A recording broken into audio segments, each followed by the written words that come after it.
Hi, we're here today at the Rochedale Community Garden on the south side of Brisbane. Now, I'd have to say there's been a lot of resurgence, or not even resurgence, but a lot of interest and activity around the country, not just in southeast Queensland, with creating community gardens around the suburbs. Now, I think there's a lot of reasons behind that's happening, and I think it can be due to lack of space. It can be due to a sense of people wanting more community and discussing gardening with like-minded people. So today we've come down here to talk to Graham. Welcome to Blooming in Brisbane, to find out a little bit more about this wonderful garden here at Rochedale. So Graham, how long has the garden been running for, and what was the catalyst? Was there a few people that were desperate for a garden to garden in? What got the whole ball rolling here for this garden to be started? Well, the garden started just over 2 years ago, and it was donated by this piece of land was donated by the gentleman who owns it, and we have 1.6 hectares, and there was a movement within the community. I feel they thought that we needed to get together, because gardening's not just about gardening, it's about people and bringing forward ideas and using that was, I think, the catalyst to bring Rochedale Community Garden together.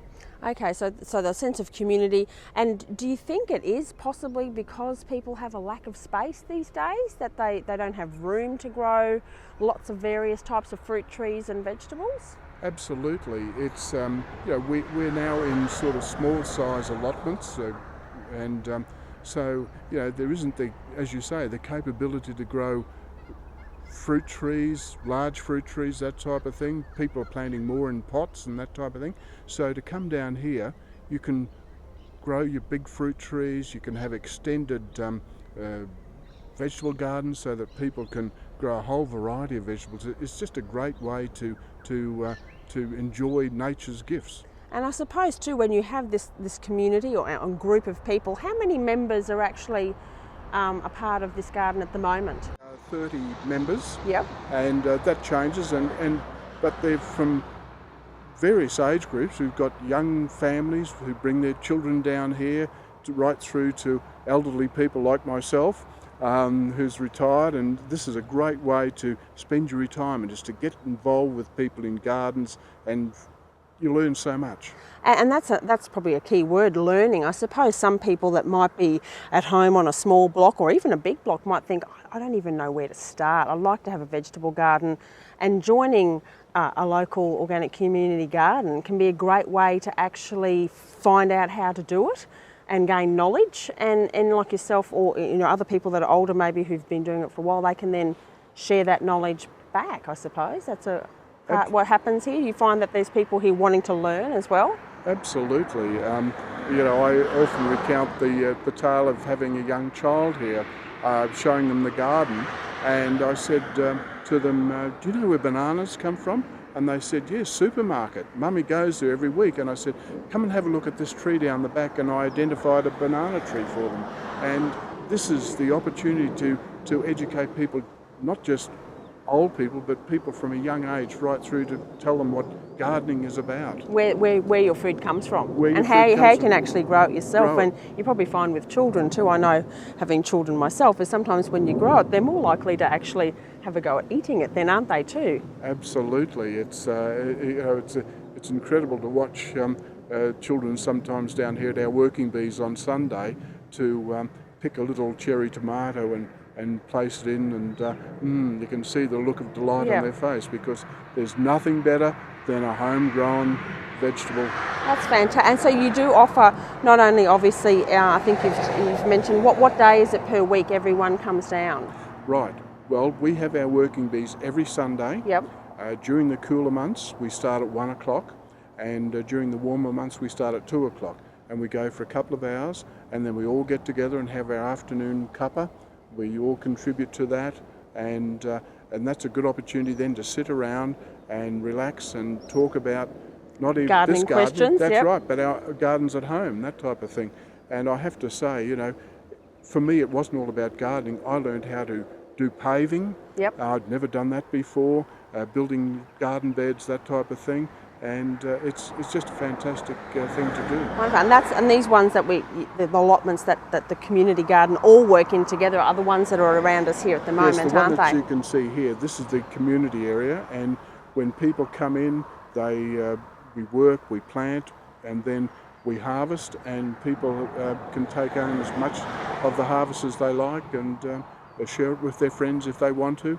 That's what community gardens is all about. And people can actually also have their own allotments. You know, they can pay for a set allotment that's just theirs alone to grow. That's right, yes.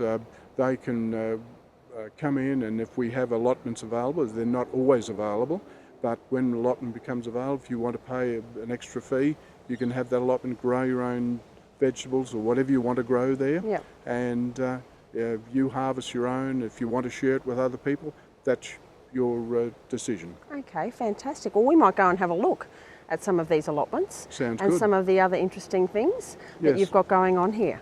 Yes. And that's another thing you do too. You actually do run workshops here as well.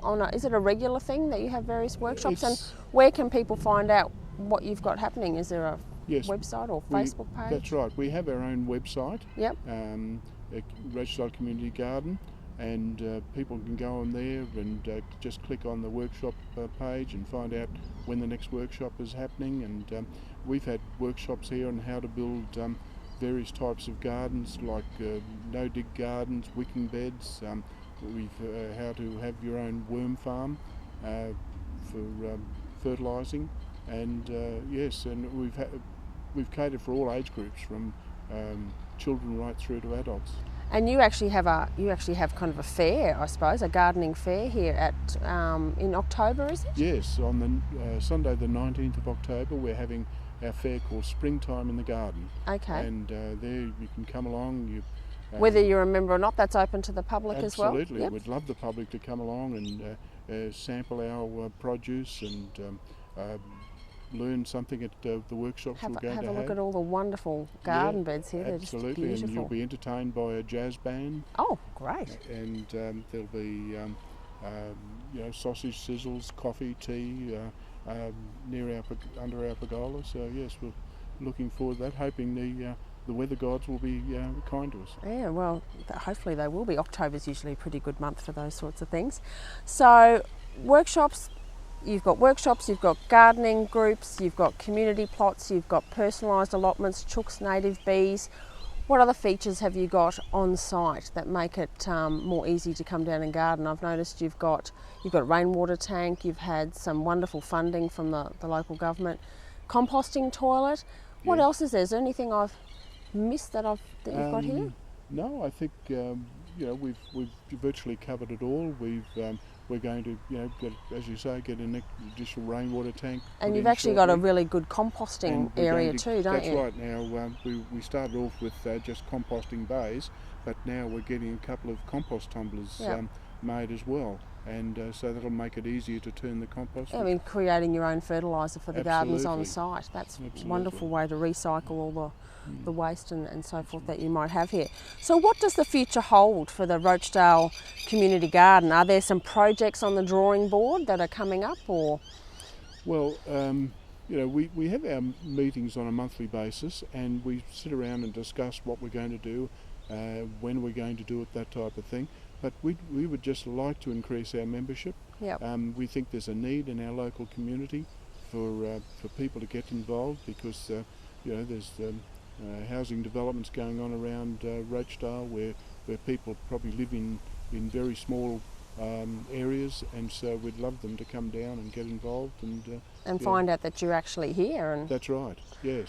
So thank you so much, Graham, for allowing myself and Nicole from Blooming in Brisbane to come along today and have a look and a chat and share the Rochedale Community Garden with our viewers. I think the more that people know that these gardens are out there, the better it is, because I think sometimes people aren't unaware. So look, they're expanding all the time, right throughout Queensland, right throughout Australia. So I'd suggest to people, look, check out your local community. If there's a community garden close to where you are, go down and talk to them and join up, and you'll have an absolute blooming good time. Oh, I'm looking forward to coming along to the springtime in the community garden in October. Thank you. Look forward to having you.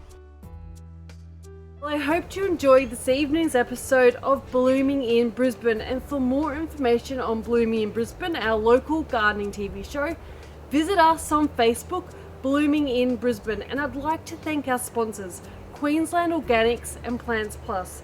Thank you, happy gardening, and good night.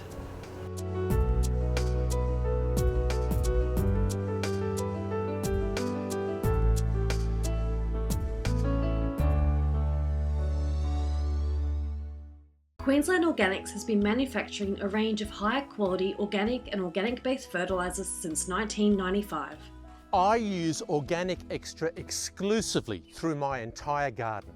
Not only does it promote strong, healthy, lush growth in all my foliage plants, but it also enhances the flowering of my heliconias and gingers. The fact that it is organic and slow release and doesn't alter the structure of the soil has to be a bonus.